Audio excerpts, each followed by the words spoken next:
Hi hello ఏంటి అని చూస్తున్నారా? వీడియోని మాత్రం స్కిప్ కాకుండా లాస్ట్ వరకు చూడండి. లేకపోతే మీరు మంచి రెసిపీ మిస్ అయినట్టే. రెసిపీ పేరేంటి అనుకుంటున్నారా? వంకాయ కొత్తిమీర కారం అండి. కార్తీక మాసం అయిపోయింది. నాకు చక్కగా రైస్ వండుకొని 2 కర్రీస్ చేసుకొని తినాలనిపిస్తుందండి.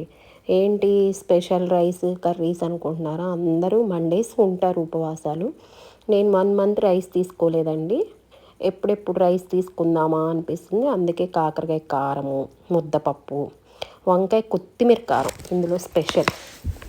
లేత వంకాయలు తీసుకొని మనం ఆయిల్లో బాగా మగ్గనిచ్చి జీలకర్ర, పచ్చిమిర్చి, కొత్తిమీర మిక్సీ పట్టి ఆ పేస్ట్ని మగ్గిన ముక్కల్లో చక్కగా ఆ పేస్ట్ వేసుకొని కలుపుకోవాలండి.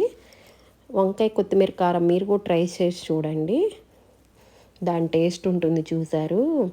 అప్పప్పప్పప్ప ఆ లేత లేత వంకాయ ముక్కలు నోట్లో కరిగిపోతూ మధ్య మధ్యలో ఆ చిల్లీ కిక్, కొత్తిమీర ఫ్రెష్నెస్ ఒక్క మాటలో నేను చెప్పలేను కానీ తిని చూడండి. అబ్బా మీకే అర్థమవుతుంది. వేడి వేడి నెయ్యి వేసుకొని తింటే ఇంకా అసలు మామూలుగా ఉండదండి. మీరందరూ కూడా ట్రై చేస్తారు కదా, చేయండి తప్పకుండా. కామెంట్ బాక్స్లో పెట్టండి ఎలా ఉందనేది.